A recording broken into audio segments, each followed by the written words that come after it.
No, one.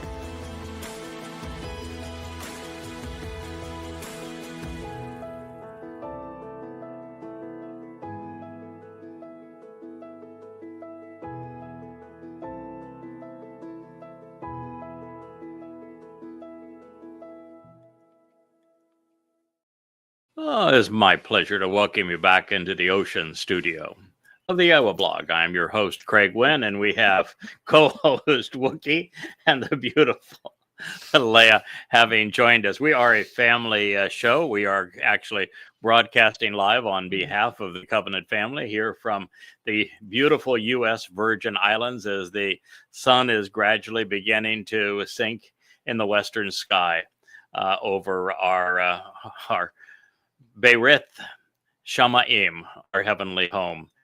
A little bit earlier today, many of you know we attempted a new trial run here in the Ocean Studio with a second camera, this one giving you the panorama that is behind us, a little closer view of the national park, that island. It's called Buck Island, that is over my left shoulder, as well as the coastline, the marina, and also being able to get Leia. So we have another camera we have brought into the mix. We have reprogrammed the audio processing device, and we think we have the possibility of having an uninterrupted show. Actually, it wasn't we, it was Richard. Well, it was. Richard says we're all thumbs up. So Yeah. what we're going to do is going to Good to return go. to one of the most beautiful and relaxing Wookie Mizmor ever written. It is inspiring. It's like every one of Dode's Mizmor, his psalms. They speak of specifically what he, as the Son of God, our Messiah, the former and returning King, the great prophet, our shepherd, and now our Savior, would do in his second of three lives so that we might become part of God's family. And so this is a tribute to that story. It begins a Mizmor, a song of Dode, the beloved, to the enduring conductor, who is Yahweh. Yahweh wants to respond to you, choosing to provide answers for you. And as we have surmised in our previous program, there are some just ongoing insights that we have to deal with even before we get past this opening stanza, which is just now partway through the first verse of the 20th Psalm. And that is that this psalm was written by Dode. He is the beloved of Yahweh. It was written about and to and speaking about the actual will of Yahweh. Therefore, this psalm does not apply and does not have any harbor for Judaism, Christianity, or Islam, because there is no Yahweh in Christianity, Judaism, or Islam. There's no Yahweh in religion. There is no Yahweh in religion, Period. but there is no God other than Yahweh. And Dode is God's one and only Son and the only Messiah that God personally anointed. So this is a Mizmor, a song of Dode, the beloved, to the enduring conductor, Yahweh. It says Yahweh wants to respond to you, choosing to provide answers for you in the day of trouble. Should you be unaware as to what the day of trouble is, well, you're not going to have to wait very long to find out. It is. But they do have trouble figuring it out. You could even tell them to their face what day, what time, what month, almost to the hour, and they will call you a liar. Well, I can tell you the what day, the what month. And in fact, I will right now, right to the hour. It is going to be on sunset. The commencement of this time will be at sunset in Jerusalem, approximately 6:30 on the 22nd of May, 2026. That is when the time of Jacob's troubles begins. The period is 7 years, and it runs 7 years prior to Yahweh's return with Dode in year 6000 Yah. That's why the harvest is called sevens. That might be a clue. And so it concludes with Teruah, which will transpire also at 6:30-ish p.m. as the sun sets in Jerusalem on the 23rd day of September 2033. This is the time of Jacob's troubles. The event that occurs prior to it is a series of terrorist acts that gradually destroy the area in and around Damascus, which have already happened, and that Damascus overthrowing the legitimate government, which happened a matter of months ago. And it then says that after that the government in Damascus falls, that terrorists are going to be aroused around the region, and that they are going to attack Israel. And commiserate with all of this, there's going to be the Shabuah harvest. And as the Shabuah harvest transpires, we enter the time of Jacob's troubles. And the main event that occurs that affirms that this prophecy is true is you can be assured that over the next 11 months, a Philistinian state is going to be carved out of the heart of Israel. It's going to thin Israel at the waist. It will make Israel indefensible. And according to the same prophecy in Yeshaya, Isaiah 17 and 18, it is going to be thrust upon Israel by an arrogant and interfering United States of America, which means it is the ploy of Donald Trump, something that he acknowledged that he was intending to do in coordination with MBS of Saudi Arabia. Well, didn't America ruin the entire Middle East?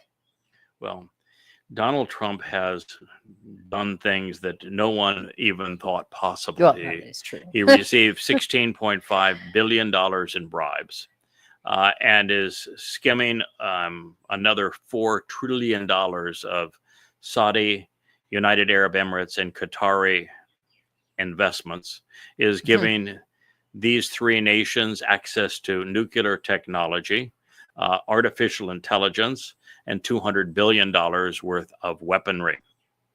And what do you think they're going to do with that? Yeah, what do you think? And and he has promised them in return for the bribes that they have given him. They have doubled his net worth just in the last 6 months as a result of these bribes, that he would sacrifice Israel and give them control of an Islamic state carved out of Israel. So this is going to happen. According to the prophets, it is what commences the time of Jacob's troubles. And that may be a little difficult for many of you in Israel to process, since you've had to endure the terrible tragedy of Muslims rampaging out of Gaza to murder, abduct, rape, and pillage over 2,000 Jews on October 7th of 23.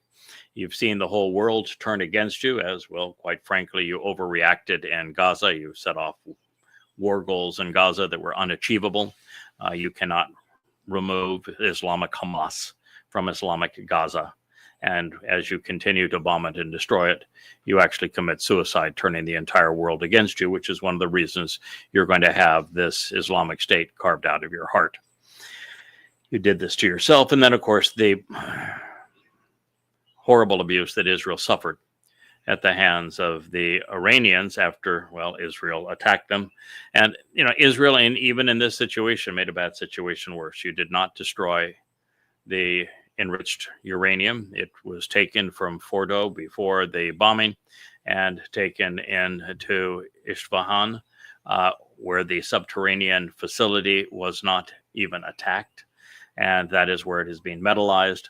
There are 400 kilograms of U-235 that are being metallized now in Isfahan, and that is sufficient to make 30 nuclear warheads. And Iran has the missiles to deliver them. So all you did by attacking is make the the RGC put out a memo today saying that they were going to fast track those efforts. Of course.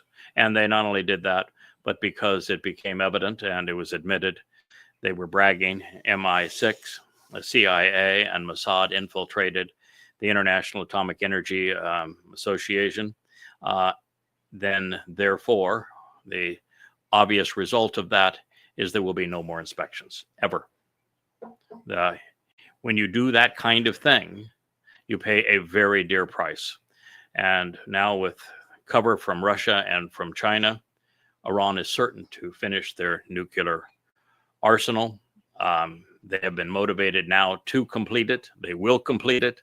It will happen very quickly.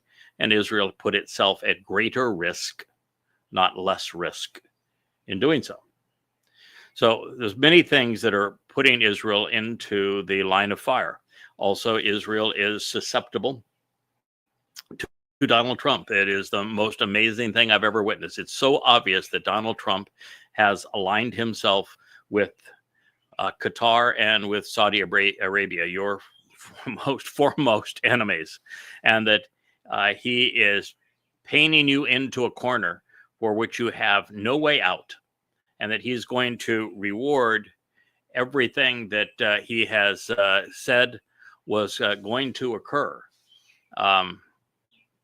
to pay back that bribe.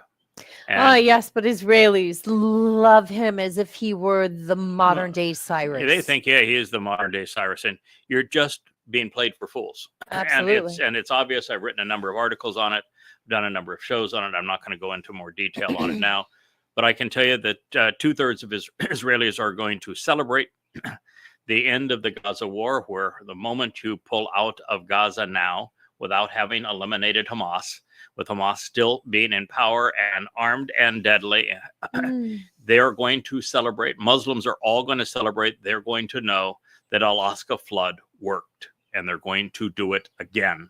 That is the consequence. But you're going to celebrate because you're getting 20 hostages back. It's only going to cost you about 2 million Jewish lives. But nonetheless, celebrate today, for tomorrow we get killed. That's sad, but that is the reality of the time of Jacob's troubles. It's what's going to happen, and you did it to yourselves. It's Israel's Pearl Harbor. Yes. So here we are. So Yahweh wants to respond to you, choosing to provide answers for you in the day of trouble. And some of you will respond. Some of you are going to respond before then. And many of you already have, and you're going to be part of the Shabuah harvest that occurs prior to this time. And then when Israel is narrowed at the waist and Donald Trump is proven to be the Neville Chamberlain, and his Czechoslovakia is Israel, and his Nazis are Muslims, and his Hitler is MBS, and you learn the reality of this and have to deal with it and know that the next Al-Aqsa flood comes from inside Israel in addition to all around Israel. And the way the prophets paint it, the terrorists are far too many to be numbered, to be counted, which means there will be millions of them as opposed to thousands of them. It's 1,000 times worse. And this will happen within the first year of the time of Jacob's troubles.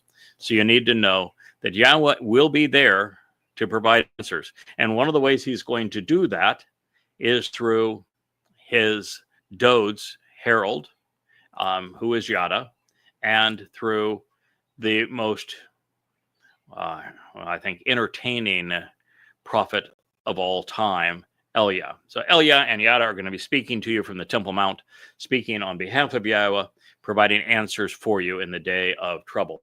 And we hope that many of you respond. He wants to lift you up so that you become unassailable. The only way to be lifted up and become unassailable, both of those two things to happen during the time of Jacob's troubles, is for you to listen to Yada and Elia and avail yourself of the Teruah ingathering that takes place on the 23rd of September 2033. So that is the opportunity to be uplifted and become unassailable. You can also become just unassailable but remain mortal if you benefit from the sacrifice of the red heifer the following day, which will occur on the 24th of September to a full solar eclipse, with Elia being the master of ceremony, and it's the sacrifice of the Adam of Perah on behalf of the adulterous woman that is Yisrael, this mortal remnant. So he wants to lift you up so that you're unassailable, doing so in the name of the God of Jacob. It's telling you that the intended beneficiaries are Israel. And that this notion in Christianity that God replaced Israel because you killed him, first it's pretty much impossible for man to kill God, pretty much impossible for God to be a man, and pretty much impossible for man to kill God. And being resurrected is counterproductive. So, you got 3 strikes already for Israel, but the fact is that obviously for Christianity, but obviously if God is returning and going to answer and lift up and make unassailable Jacob, Jacob is symbolic of Yisrael. And so it ain't a God-forsaken church. So your New Testament is dishonest. All right, that was Mizmor 21. From Zion, and by means of the signs posted along the way. We talked about this in our last program. What does Zion mean? Well, signposts along the way. Where is that way? To Yahweh's home. From whose home? Dode's. Right. So the signs are posted along the ridgeline of Moriah, which is called Zion. And they it's begin, like a heat sink map right to the house. Right. They begin at Dode's house, representing Yisrael, and they conclude at Yahweh's house, representing the Bereth covenant family. When someone calls themselves a Zionist, they have no idea what the word actually means. It is not a separate mountain. Josephus was wrong. Zion is the ridgeline of Moriah, and it runs between Dode's house and the city of Dode, which is at the far southern end of the Temple, not the Temple Mount, but of Moriah on the ridgeline there, and it runs up all the way to Yahweh's home, the covenant home, on the top of Mount Moriah. So from Zion, by means of the signs posted along the way, it is his will and desire to reach out by dispatching and extending from his set-apart place a collaborator to assist you who is able to accomplish the task and with the means to strengthen and sustain you. So Dode is speaking here, and he's addressing Yahweh's will, but he's speaking of somebody else, an assistant, an ezer, a collaborator, a cohort, someone who will work with him. And he is... Could that someone be someone who's been accused of a bromance? Yeah, it'd be this person who, well, 10 years ago, I've come to recognize that Dode was the central figure in God's story, that he was really the Messiah. He was the Son of God. He was the chosen one. He was the former and returning king. And that his Mizmor, his songs, were not only prophetic, but brilliant. And so I came to have a tremendous appreciation for Dode's character, for his bravery, his willingness to fight, to support and defend Israel, for the brilliance of his prose, and for the astonishing insights that are derived from his mind, as well as his unique position with Yahweh and on behalf of Israel. And so I was accused many times of having a bromance with him, which was just fine with me, because he is the most important person in God's story. Now,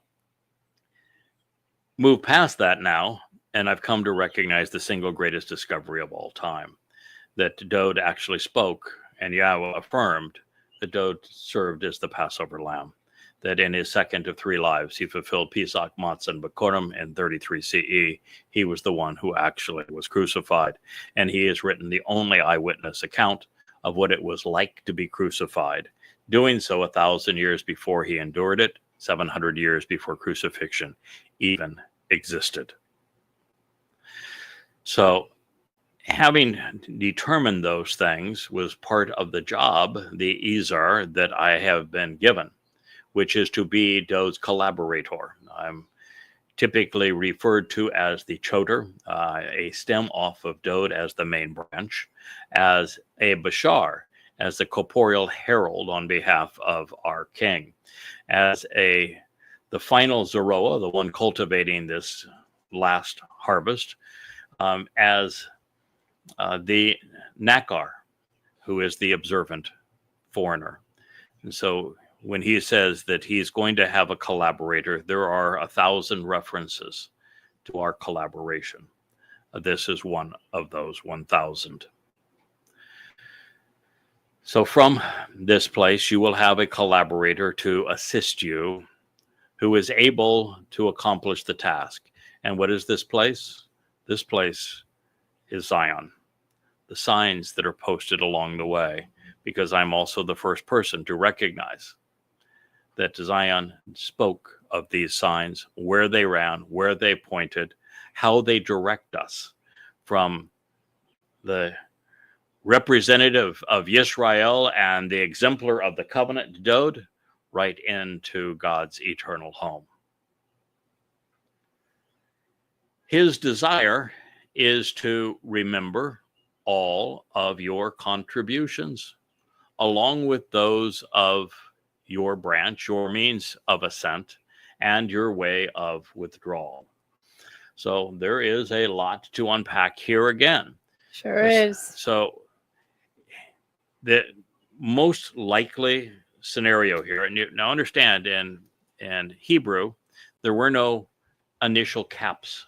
So this idea of his being capital His representing Yahweh, or a lowercase his, still now referring to the last person listed in the previous sentence, which is the collaborator, we have to deduce from this which one Who's on first is being discussed. Now, there is a clue here, because his desire is to remember was written as Zakar. And no, that's a word I know. Yeah, it's a word that that Leah knows. And what does Zakar mean? Remember and memorable man. Memorable. Mm-hmm. So a memorable man. Zakar means man, and it means to remember a man. So this is a memorable man. Which man? Is going to remember your contributions. Well, what did I just share with you? In all of human history, from the time that Dode proclaimed these insights, even going back to the time of the Torah, when my relationship with Dode was first announced. And then through all of Dode's Mizmor, his songs, I'm the first to ever recognize that Dode made the greatest contribution to our relationship with the Yahweh and salvation of anyone ever, and that he was the Passover lamb. And that means that Jesus is a complete myth. He never existed. At very best, he's a crude counterfeit of David, who's the one that made all of these contributions. He opened the door to life by serving as the Passover lamb in his second of 3 lives. He then perfected us, carrying our guilt away on Matzah, so that we would be perfect in God's sight. And as the Bakor, the firstborn son of Yahweh, he opened the possibilities for us to be part of God's covenant family on Bikurim, firstborn children.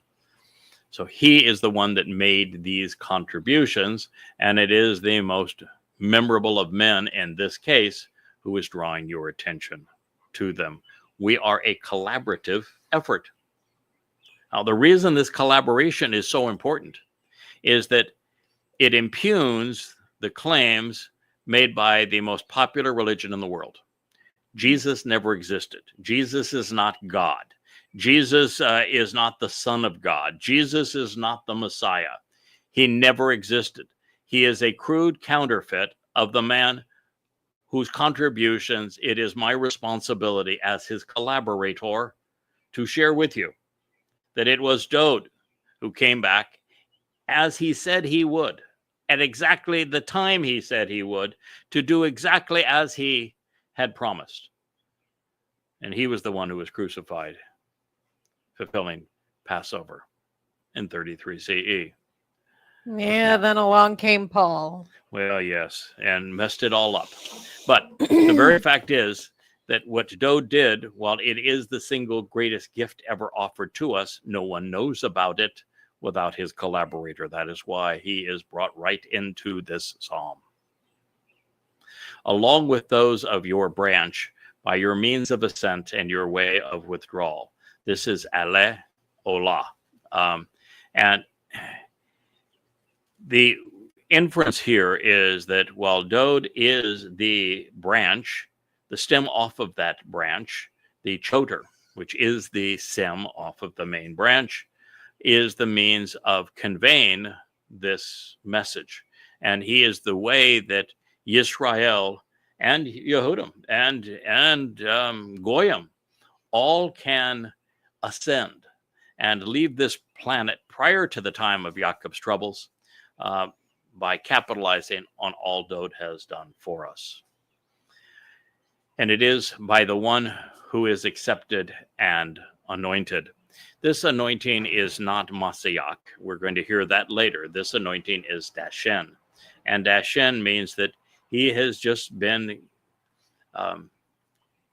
treated as a unique individual, designated by God and equipped by him, typically spiritually, as is the case with the Choter, to accomplish this project. He is the one whom Yahweh chose and who accepted this role.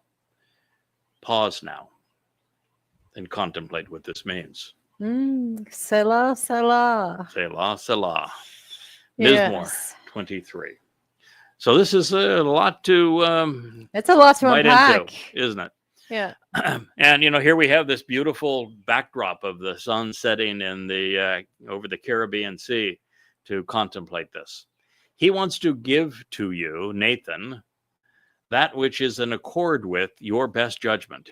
He wants you to think about this. It is from Leb Ata, and while most people would be prone to call the Leb the heart, in ancient Hebrew, what was the seat of emotions? The liver. The liver. And what was the heart? Thinking. Thinking, judgment. So when we see Leb, we have to render it as it should be, which is that he wants to give you that which is in accord with your best judgment, your natural inclinations, and fulfill everything you've advised and proposed, your conclusions and your counsel.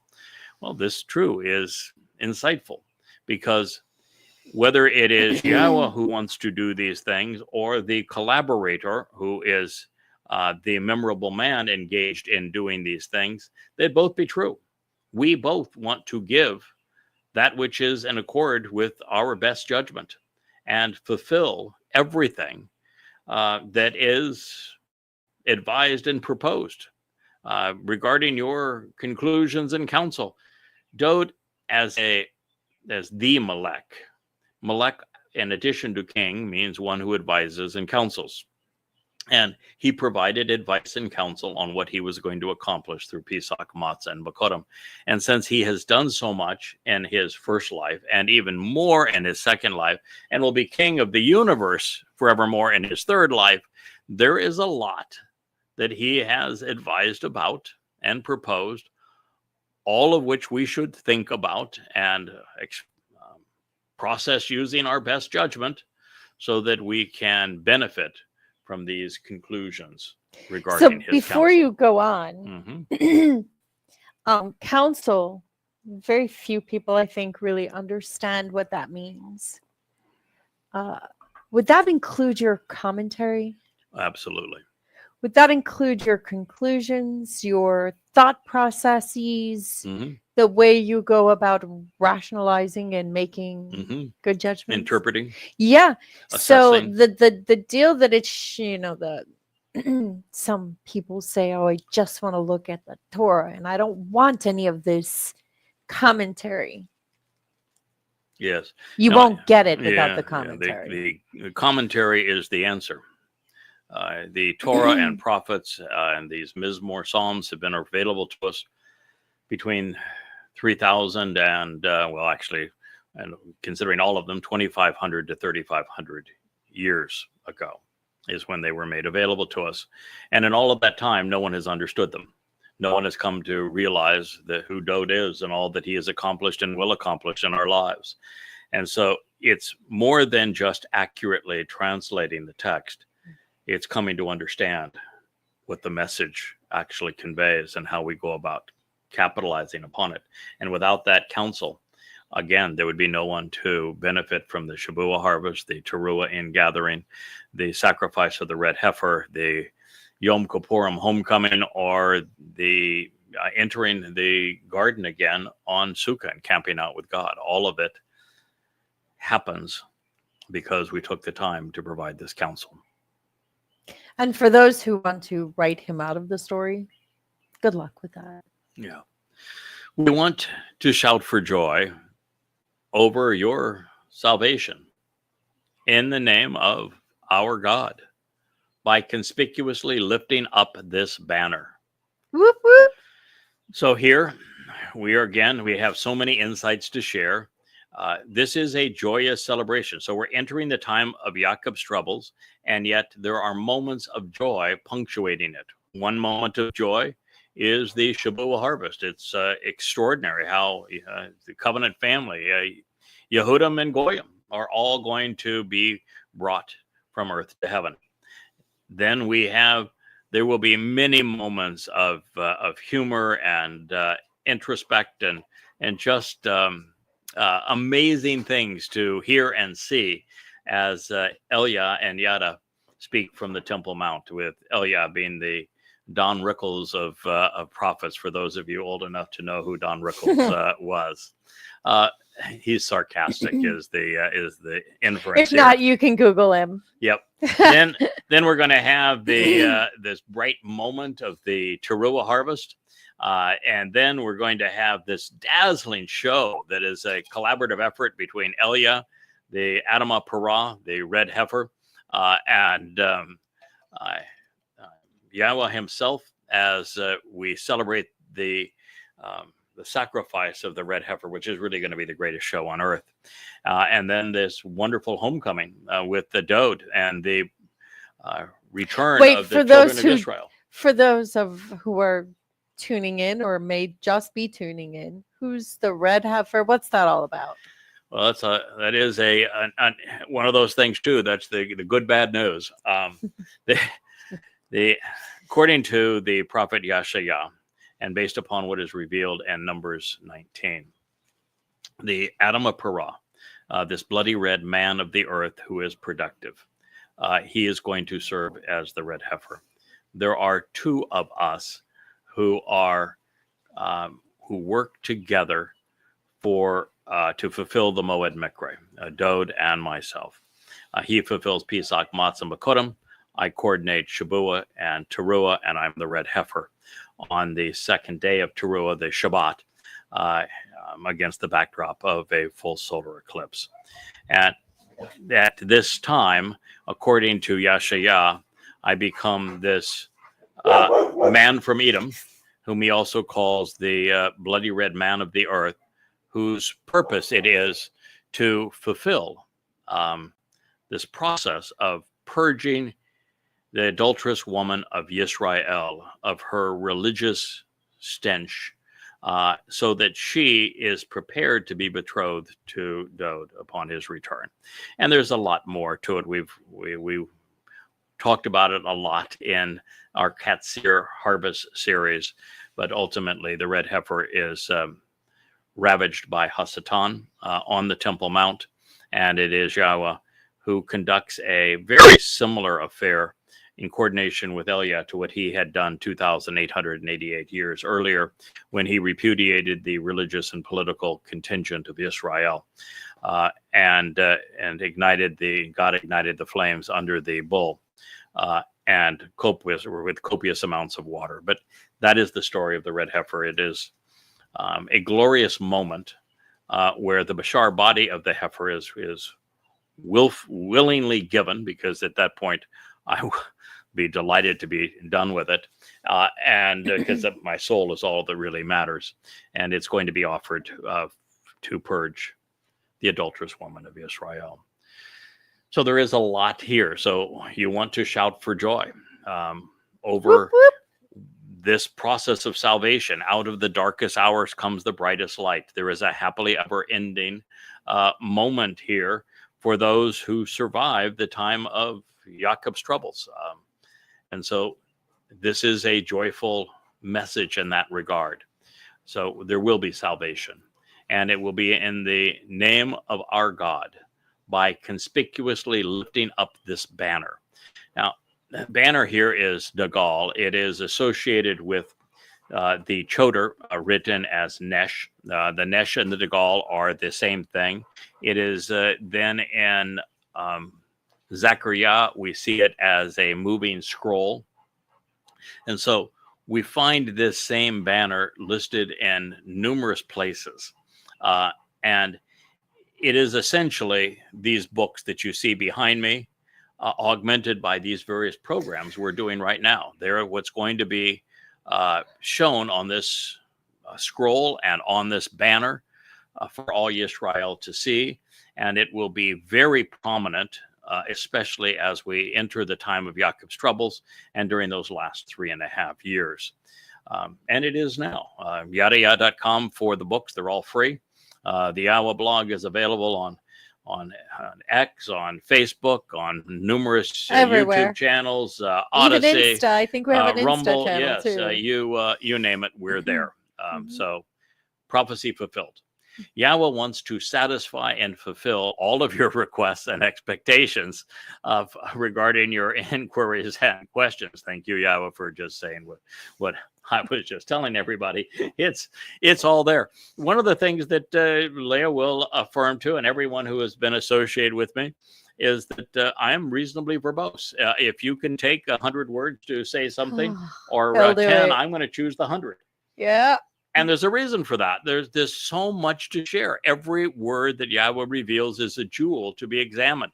And the closer you look, the more magnificent the story becomes. And so I want you to know everything you can know, and to come to understand it, because as you come to know and understand, then you're in a better position to capitalize on this.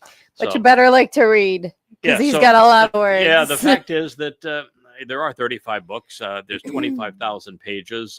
If you were to read 3 hours a night at an average 100,000 hours plus into the authorship. Yeah, I have spent 100,000 hours in writing them. It's a long time. It's every waking probably hour, about 90,000 coffees, I would say. Yes, but if you were to spend 3 hours a night, 6 days a week, reading them between now and the time of the Shavuot harvest, you might get close to finishing. That's how much material there is. So yes, indeed. Depends on how fast you read. Through this banner that he has encouraged and lifted up, has answered all of your requests, expectations, inquiries, and questions. Concurrently now, I realize at this moment that surely Yahweh will deliver, liberate, and enable salvation through his anointed Messiah. So Leah, if Yahweh is going to save through his anointed Messiah, and this is a prophetic statement, it's found in the Dead Sea Scrolls. It is the 20th Psalm. It is David, the king of Israel, who is conveying this about Yahweh, about this future time.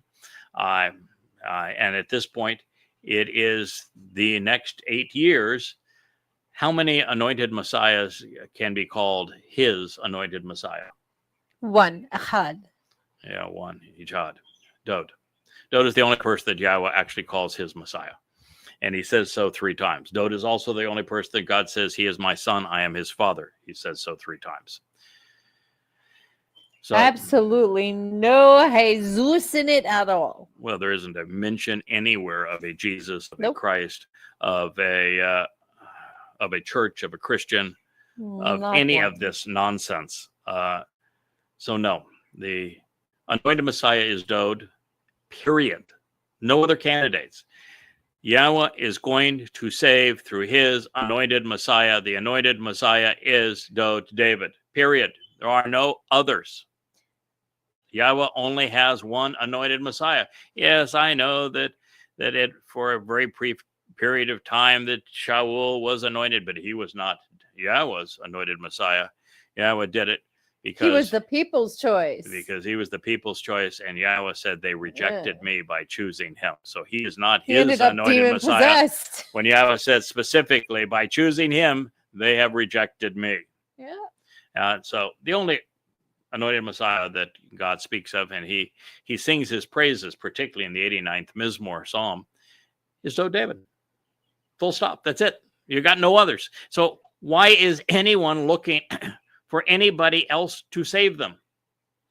Because along came Paul and slathered that Jeebus stuff But everywhere. Did Paul mention that the Messiah was from Yahweh? No. No.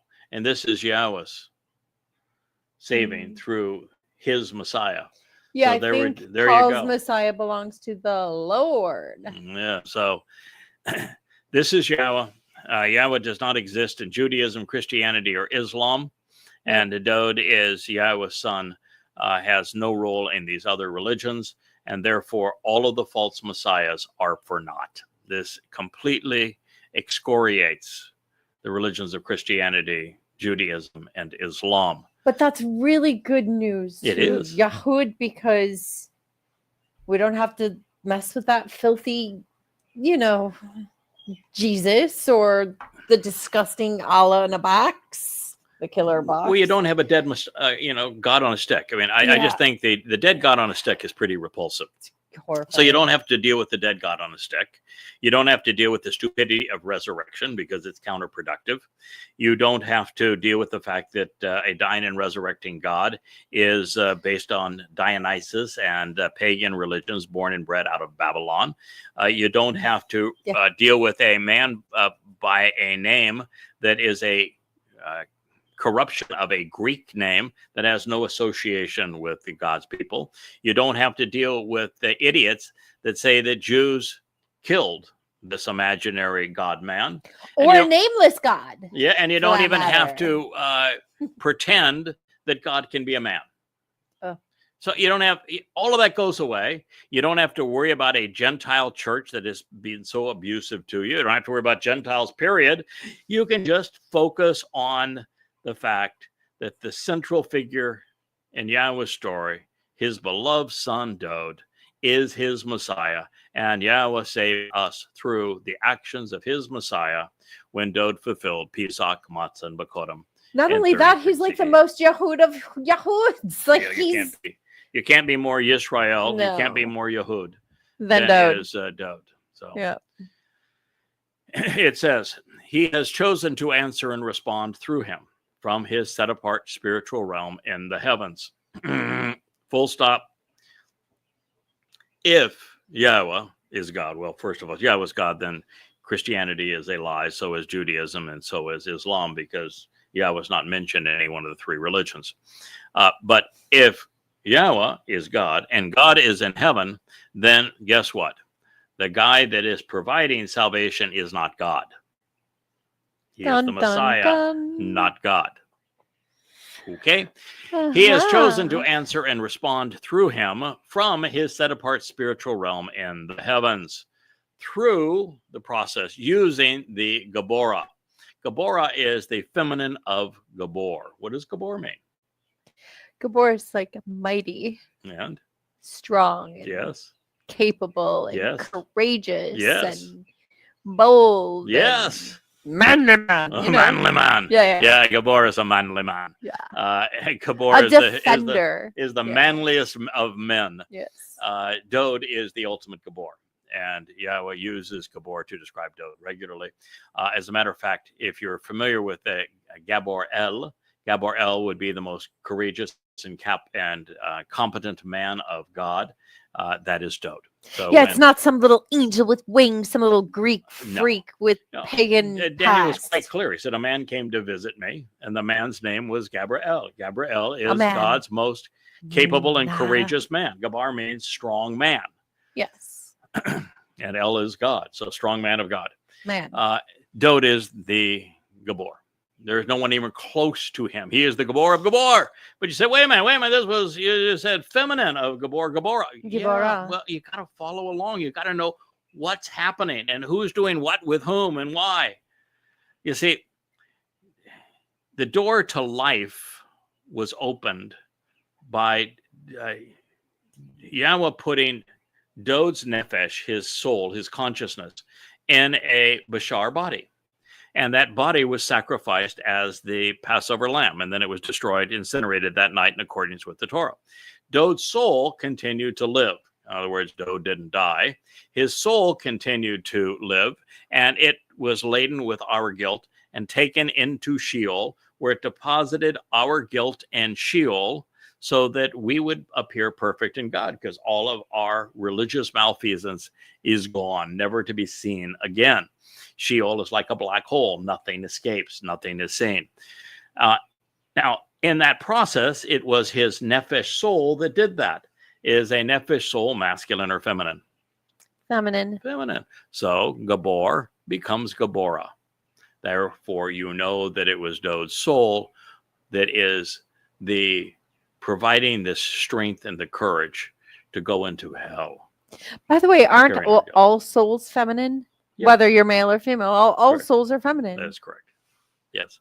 All spirits are feminine. Mhm. They're all ruach. They're all feminine. But we can't get carried away here. No. It doesn't make Dode a girl. No. It doesn't make Yahweh a woman to say that ruach is feminine. It no more than we call ships she and her.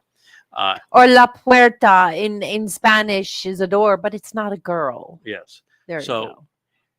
what it helps us do when we have languages that have masculine and feminine endings, it just gives a clear understanding of who is being spoken of, what is being spoken of, because the pronouns will change to reflect whether the term being used is a masculine or feminine term.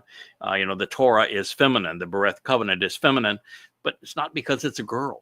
It's just that the language has the ability to distinguish this way so that you know what you're talking about. The very fact that a soul is feminine means that now we know that it is Dode's nefesh soul that is the reason that this was written as Gabora. So it's a teaching tool. And it says of his right hand. Now, it's also interesting that hand, yod, is feminine or masculine in Hebrew? Feminine. Feminine. You got, boy, I thought you'd gotten that one. You have to know your stuff to get that one right. That's impressive. Yeah, it is. It is also feminine. But this hand is the right hand of God, who is Dode. Saving and delivering, emancipating and making victorious while providing for the collective welfare. This is Yasha. Yasha was used twice in the statement. Yasha is the Hebrew word to save, to liberate, to deliver, to take from harm's way. And therefore, all of our salvation is being provided by the right hand of God, the very Gabora, the Nefesh of Dode, who is God's Messiah, the Mashiach, his anointed. The Gibora, the capable, courageous man. So here, one of many hundreds of statements where we are confronted with the reality that our Savior is the Messiah, Dode to David, the author of this song. Any questions? Well, let's complete our review of the 20th Mizmor now that we have allowed the opening to sink in, because it's powerful, and we have caught our breath. Affirming the previous translations and resulting conclusions, Dode goes on to sing the following lyrics. There are those in chariots, as well as those in high horse-powered, swift-flying machines, but we remember and proclaim the name of Yahweh, our God. 27. I would much rather proclaim Yahweh than to deal with any of that. Okay. Mhm. So this is really cool. But this is only interesting and cool if you know. If you're in the know. You gotta be in the know. You know And this- to know is to yada. Yeah, it's yada. There's a reason why I spent the first 23 years of my relationship with Yahweh after he asked me to do this on his behalf, on behalf of his son, and on behalf of his people, the world really at large. That the first 23 years was spent writing these books. And I wrote these books by coming up with a novel, very interesting and informative, verifiable translation style where I gave the reader the nominative version of each Hebrew word that they could look up for themselves to validate the accuracy of my translations. And then if there was a word that required further elucidation, I would write paragraphs about it and what we know about it. Oh, you mean and the commentary? yeah. Oh, that stuff. And the commentary. and then this amplified translation style, which is what I'm sharing with you now, I was able to do something that hadn't been done. I was able to correct it for the Dead Sea Scrolls that were published right at the time that I started this relationship with Yahweh. And I could also scrub them of the diacritical markings of the Masoretes to remove their religiosity. So we got right to the core meaning of every word, and we got to the oldest extant witnesses, some 1,500 years older than the Masoretic text. And we created this amplified translation that was exceedingly studious. And from that, I became the first to deduce many thousands of unheralded insights, that things that no one had previously recognized throughout all history. And so this is what put us in this position. So you have to know. So we did this for 23 years together, writing all of these books, 35 of them of total. This is probably only a third of them here. And after having done that, Yahweh told me that he says, okay, the marginal utility of you writing one more book is not so great. But although I'm writing one more book, what I want you to do is I want you to start the Yahweh blog. You're going to start talking to my people. You are now the book. You are in the know. You are exactly what I have named you. You are Yada. Tell them what you know. So in this particular case, you have to be in the know, because it says there are chariots as well as those in high flying machines. But we remember, and so we remember, and there's no but here really. So we remember and complain and convey the name of Yahweh. Okay. There's two ways of looking at this. Both are true. These high-flying, horse-powered, swift-flying machines, which can be weapons of war, are the very weapons that are going to be brought against Israel during the time of trouble.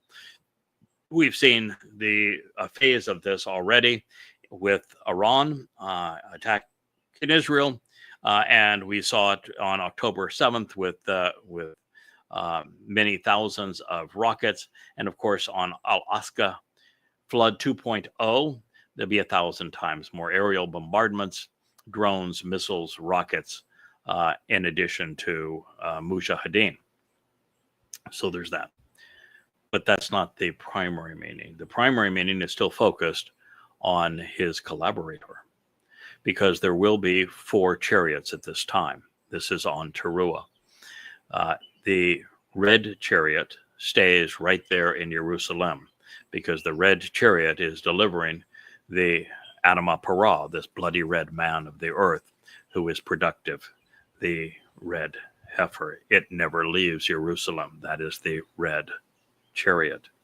Then you have a black and white chariot that over the time from sunrise to sunset on Teruah, canvass the entire earth to determine which Yehudim who missed the Teruah ingathering, so they're not covenant, but are at this time have chosen to be receptive to Yahweh's name.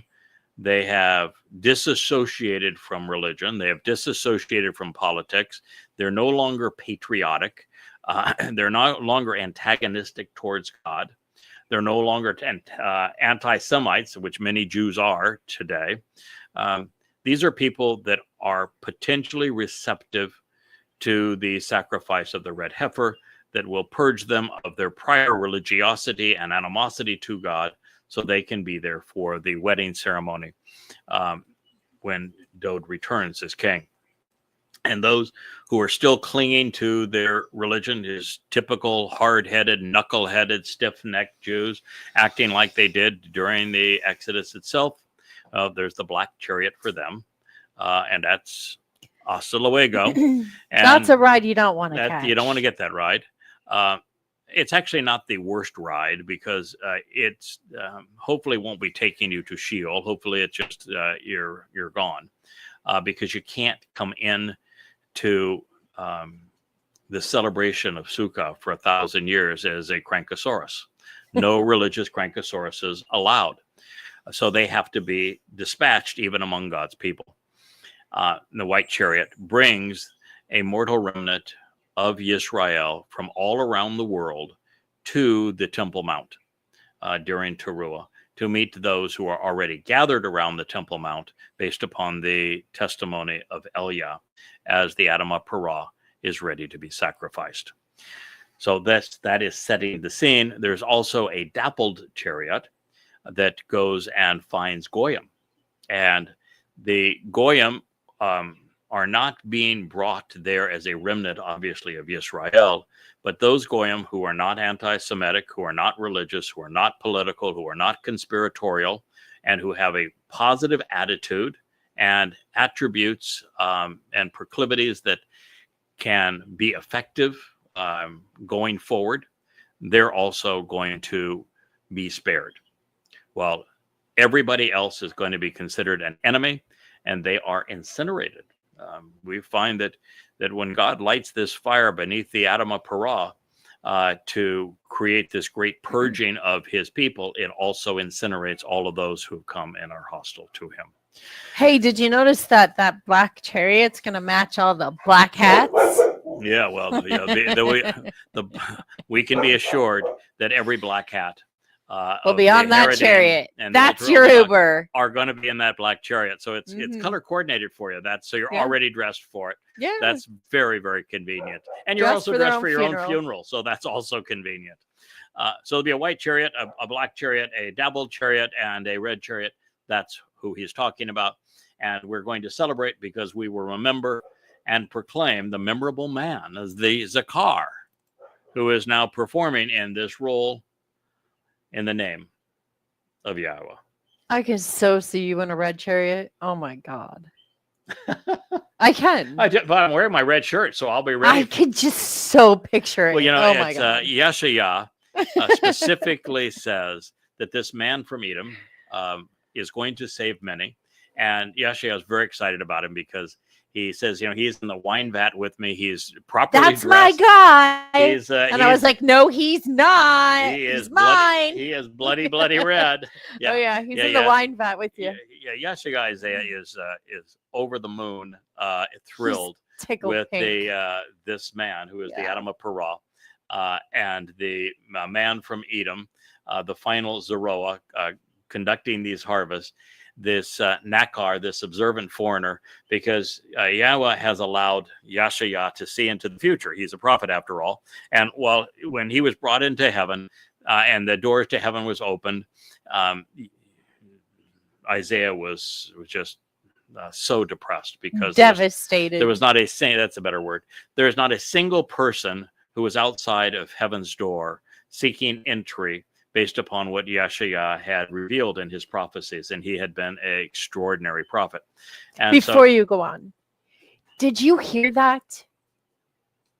He opened the door and there was no one there. Yeah. Let that sink in. And Yeshua was devastated. And Yahweh said, hey, not to worry, man. Got you covered. We're going to go forward. Thumb forward a few, about 2,700 years. And I'm going to show you what's going to happen. There's a guy who's going to take what you have written and he is going to devour it as if it were the textbook for how to be the choder. You wrote all about the choder. Remember that? 11th chapter. He's your guy. He's going to walk right out of the pages of your prophecy. You have taught him how to perform as the choder. You've even told the world how to respond to him. And he is this bloody red man of the earth. He is the Adam of Perah. And he is the extension of your prophecy. And your people, they're going to be there by the thousands. And so Yeshua just becomes extremely excited. He says, "That's my Zeroah. That's my guy harvesting these last two end gatherings. That's my guy. He's now in that wine vat with me.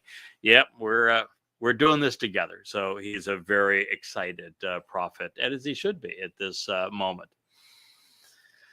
So when it comes to life, we can rely upon Father and Son, Yahweh and Dod, God and His Messiah. Mashiach. Oh, wait. When it comes to lives, well, yeah, plural. It's always the tree of lives because there are two lives for all of those who will be part of the covenant family. They get a life here on earth, and because they paid attention, they were observant, they listened to God, they came to understand the conditions of the covenant and attended per their invitation, responded and attended the Moed Mikre, knowing what they represent, and came to appreciate Yahweh's name and Dod's contribution as their son. They're going to live forever in the covenant family. 2 lives. And the Zakar, you know what I noticed? They get 3 lives. Yeah, there are both Zakar. There are a number of men who get 3 lives. They are Elia, Dod, and Yada. So 3 people with 3 lives, but it's Chayim. It doesn't limit it to 2, but there are those who get 3 lives. Now, don't, in case, a lot of people get envious when I say something like, that I'm unique in this way, and, a big talk. It is unique. Big talk and that sort of thing. Unique. You ought not be tremendously jealous of the 3 guys that have 3 lives, because they have 3 lives, because at the end of one of their lives, beasts kill them. They are sacrificed as part of the Moed Mikre. So, Dod has 3 lives because, he lived a very full life, a very challenging life as the king of Yisrael, as the anointed Messiah, as the son of God, as a prophet, the defender of Yisrael. And then he came back for the most difficult life ever lived, which was probably 3.5 years. It'd be no reason for him to be on earth any longer than that for this life. And during that time, he would suffer as the Passover lamb and then take our guilt into Sheol prior to returning back to heaven. And his 3rd life, he is king of forevermore. And because he knew that Moshe couldn't lead the children of Israel, he gave up. It was impossible. He knew that God couldn't do it. He gave up because it was impossible. And he knew he couldn't do it. And every prophet after that too, so, probably. He recognized that the only way that you could actually lead these people is to have been responsible for the salvation of all of them, because that way 100% of the people that you will be asked to lead are there because of the sacrifice you have made for them, that opened the door to their extended life and to their perfection and to their adoption into the covenant family and to their inheritance. It's all a gift that you have provided them. That tends to make people grateful. Appreciative. Something Jews need to learn how to do. Yeah. So when it comes to lives, I will stand corrected. We can rely upon Father and Son, Yahweh and Dode, God and his Masiach, our Geborah, and Yamen, the right hand. Or you can choose, if you're going to be foolish, the deadly weapons that mankind has deployed. Don't think it's much of a tough call. And of course, then there's this correlation with Zechariah 6 and these 4 chariots that he has just spoken of that play such an important role at this time. So we've heard it hundreds of times, and the lie is always the same. We must show respect to those serving in the military because without them, we'd neither have life nor liberty. And yet today, there is no correlation between this patriotic platitude and reality. Moreover, a nation's military investment is counterproductive. The enormous cost of supporting a massive armed force bankrupts a country and deprives everyone of their liberty, particularly those who enlist. Doing so tends to cause nations to intervene in the affairs of others, as you see in the United States, when they ought not, and it causes unwary people to trust men rather than God. And the reason I'm sharing this at this point is that if you want to view those as war chariots, you need to know you want to avoid them. You look at the United States, it's pounding its chest. Look how great we are. Lost every war. Really, lost every war. Lost the Vietnam War. Lost the war in Afghanistan. Lost the war in Iraq. Lost the war in Libya, lost the war in Somalia, lost the war in Syria, lost the war against the Houthis, for crying out loud. And you're going to soon find out that lost the war against Iran. America can't seem to get its act together. Don't ever rely on your military for your salvation. And in the case of Israel, this should be particularly poignant, because where was the IDF on the morning, afternoon, and even early evening of October 7th? Nowhere to be found. They completely failed Israel. And while there have been some wonderful, brave men who have sacrificed their lives trying to follow orders in Gaza, they have made a bad situation worse. And so you just need to know that you need to trust God and not men. So that's a nice place for us to stop. We're beginning to lose light here in our outdoor patio, and we don't have quite enough lights that are shining on the beautiful Leah. So we will end our program here. We even have Asher sound asleep beneath Lois. Oh, I'm not asleep. No, I'm listening to this program. Do thank you for listening. I hope that we had a more consistent audio and good visuals, and you enjoyed the beautiful sunset behind us here in the Virgin Islands, and that as family we can bring you back here to our home as we share the loving message that Dode shared about his covenant home, that he opened the door on behalf of Yahweh and his people. Good evening now. Shalom.